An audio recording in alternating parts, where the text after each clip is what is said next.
আসসালামু আলাইকুম, ভালো আছেন? জয়। জি, আমি কিশোরগঞ্জ জেলা ভৈরব উপজেলা থেকে আপনাদের কুষ্টিয়ার ঠাকুরগাঁয়ে লালনের ওইখানে উদ্দেশ্যে আসলাম। আজকে লালনও বললাম, প্লাস ওইখানে রবীন্দ্রনাথ ওইখানেই বললাম। তো আমি কিছুক্ষণ আগে সকালে আপনার গান শুনছি, অনেক সুন্দর লাগছে। আর দ্বিতীয়ত বিষয়, আপনি এইখানে কতদিন যাবত আছেন এইখানে? আমি স্বপন ফকির। আচ্ছা, আমি প্রায় 13-14 বছর এখানে আছি। আর তেমন কোনো কর্ম করি না, একটু সাইজের গান করি আর দোতারা বাজাই। আপনার দেশের বাড়ি কোথায়? ঢাকা। ঢাকাতেই? ঢাকা কোন জায়গায়? ধানমন্ডি এলাকায়? 5 আসনের ভোটার। ও আচ্ছা। তো এখানে আসলে থাকার উদ্দেশ্য অথবা থাকার রহস্য যে আসলে অনেকদিন ধরে থাকতেছেন? এখানে আসলে মূল উদ্দেশ্য হলো সাধনা করা, নিজেকে খোঁজা। আচ্ছা, নিজেকে খুঁজে বেড়াচ্ছি। ও মানে যেটা আছে সাধন যেটা বলে নাকি? নিজকে চেনা, দর্শন। দর্শন, তখন নিজকে চেনা প্লাস শিকার। যে মনে করেন যে সাধন বলতে যেটা বুঝি, যে আসলে আমাদের যে মানুষ জগৎ আছে বা ফ্যামিলি আছে, যে পরিবেশ আছে, ওদেরকে ছেড়ে নিজেকে চিনলাম, ওরকম না বিষয়টা। আসলে পরিবার ছাড়তে হবে বা কাউকে ধরতে হবে এরকম না। সবই ঠিক থাকবে, তারপর ওর মধ্যে থেকেই নিজের সাধনাগুলো করা। যেমন বাইম মাছ আছে, কাদার মধ্যে থাকে, গায়ে কাদা লাগে না। সাধনা হলো এরকম, মিশে থাকতে হবে কাদার সাথে, কিন্তু গায়ে কাদা লাগা যাবে না, তাহলে সাধনা থাকছে এরকম। আর সাধনা বলতে দেহের মধ্যে 3টা স্তর, 3টা স্তরের 3 সাধনা। লালন সাহেব বললেন, মনের হয় 3টি বাসনা, নদী আয় করবো সাধনা, নইলে মনের বিয়োগ যায় নাই। দেহের 3টা স্তর থেকে মন থেকে যে জিনিসগুলো বিয়োগ হয়ে যায়, যেমন সংসার করা, সৃষ্টি করা, চাকরি বাকরি করা, কাজকর্ম করা, দুশ্চিন্তা করা, সব কিছু মিলিয়ে দেহ থেকে অনেক কিছু নষ্ট হয়ে যায়, খরচ হয়ে যায়। তখন ওই সে অনেক রকম বিপাকের মধ্যে তার দিন যাপন করতে। গুরু ধরে সেগুলো সাধনা করলে আবার পুনরায় রিকভার করা যায়। রিকভার করলে দুর্দশাগুলো থাকে না। তো আপনার 3টা যে দেহের মধ্যে যে 3টা বলেন, 3টা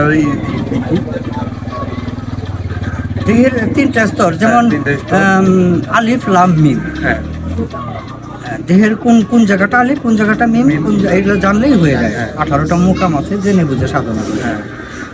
আর যারা তত্ত্ব, আত্মা এবং দেহ নিয়ে সাধনা করেন, তারা কিন্তু অধিকাংশই মূর্খ হয়। মূর্খ বলতে প্রাতিষ্ঠানিক কোনো সার্টিফিকেট তাদের নেই, যেমন পরিচয়পত্র। তো দেখা গেছে যে ফকির লালন সাইজিও তথই বছর কোন স্কুলে পড়েছিল আমরা জানি না। যখন বাংলা ভাষার পুরো রূপ আসেনি, আজ থেকে প্রায় 150-200 বছর আগে, তখন তিনি এসব কথাগুলো বলেছেন যে 8 কুঠরি 9 দরজা। এই দেহের মধ্যে কিন্তু 8টি ভাস, 9টি দরজা আছে, বললেই পাবেন।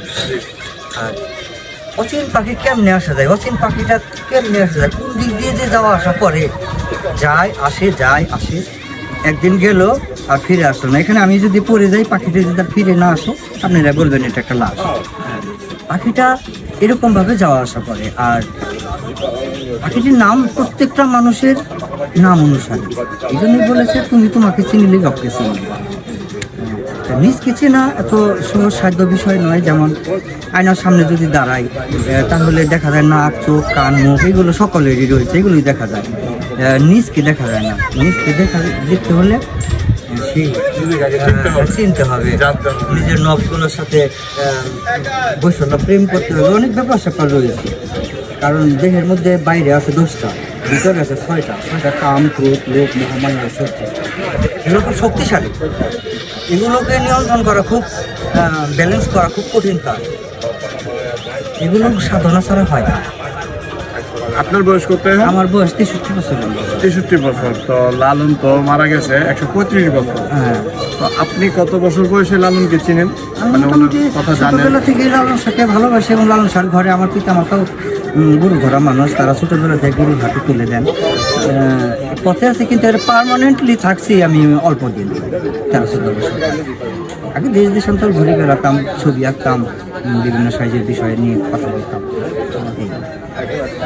ঠিক আছে, তো অনেক কিছুই আসলে লালনের বিষয় বা আমাদের মানুষের বিষয় অনেকে জানতে পারলাম। থ্যাংক ইউ, ধন্যবাদ।